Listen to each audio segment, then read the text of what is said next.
علیکم ورحمۃ اللہ وبرکاتہ۔ نماز جنازہ صرف میرے احناف کے علماء کرام مانتے ہیں اور پڑھاتے ہیں، تو جہری نماز جنازہ جو ہے وہ اہل حدیث علماء پڑھاتے ہیں۔ عمومی عمل وہی ہے جو سری ہے آہستہ پڑھنے کو، جو جاری ہے وہ متواتر عمل نہیں ہے، مستقل عمل نہیں ہے، معمول نہیں ہے۔ کبھی کبھی آقا کریم علیہ الصلوۃ والسلام نے تعلیم کے لیے کہ دعائیں کسی کو نہ آتی ہوں یا پھر کچھ نہ پڑھا ہوا ہو تو وہ پیچھے سے پڑھ کر یاد کر لے۔ سری نماز جنازہ بھی ہے۔ میں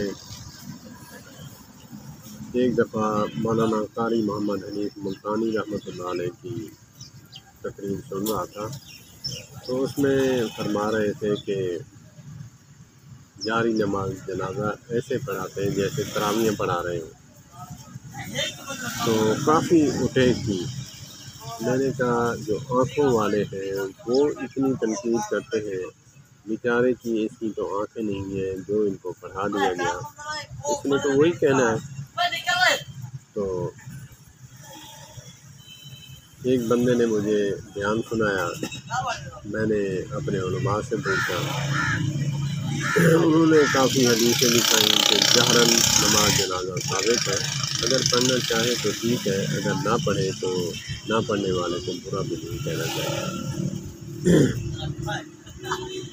غلطی ہماری ہوتی ہے کہ ہم تحقیق نہیں کرتے، پھر تنقید کرتے ہیں دوسروں پر۔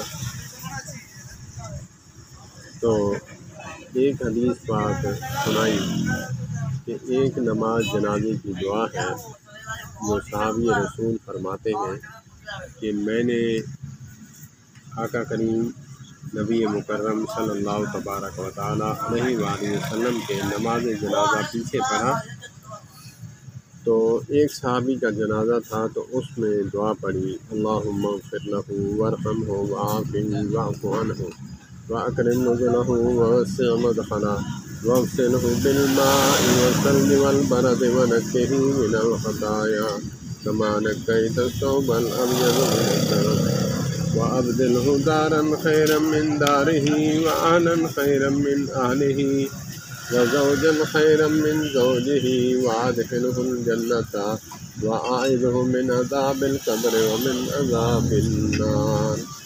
صحابی رسول عرض کرتے ہیں کہ میں نے یہ نماز جنازہ پڑھی اور حافظہ میں نے اس کو یاد کر لی، حفظ کر لی، اور پھر میں نے خواہش کی کہ کاش آج یہ جنازہ میرا ہوتا۔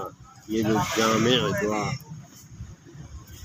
جامع دعا بہت ہی بہترین دعا نبی مکرم صلی اللہ تبارک و تعالی علیہ وآلہ وسلم نے پڑھی ہے میرے بھائی پر، تو یہ جنازہ میرا ہوتا، مجھ پر یہ دعا پڑھی جاتی، خواہش کی، تمنا کی۔ اور اس سے علماء اہل حدیث فرماتے ہیں کہ ثابت ہوا، واضح دلائل بھی ہیں تو جہرن کے، اور اس سے بھی ثابت ہوتا ہے کہ آقا کریم علیہ الصلوۃ والسلام نے جہرن پڑھا، اونچی آواز سے پڑھا، تبھی تو صحابی رسول صلی اللہ تبارک و تعالی علیہ وآلہ وسلم نے یاد کیا، حفظ کر لی دعا۔ جیسے علماء احناف امامہ کی دلیل دیتے ہوئے واضح دلیل بھی دیتے ہیں، آقا کریم علیہ الصلوۃ والسلام نے امامہ پہنا۔ اس سے ایک حدیث بیان فرماتے ہیں کہ جب ہم سجدہ کرتے، صحابہ کرام فرماتے ہیں جب ہم سجدہ کرتے، پگڑی سر پہ امامہ پہنا ہوتا تو ہم ماتھے سے ہٹا کر پیشانی کو زمین پر رکھتے، تو اس سے دلیل نکالتے ہیں علماء احناف کے نبی مکرم صلی اللہ تبارک و تعالیٰ علیہ وآلہ وسلم نے عمامہ پہنا، کپڑا پہنا، ننگے سر نماز نہیں پڑھائی۔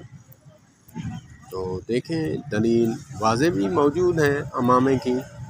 امام بخاری یا اور محدثین ہیں جنہوں نے عمامہ کے حوالہ سے باب باندھے ہیں اور کپڑا کے بارے میں باب باندھے ہیں اور نماز کے بارے میں باب باندھے ہیں۔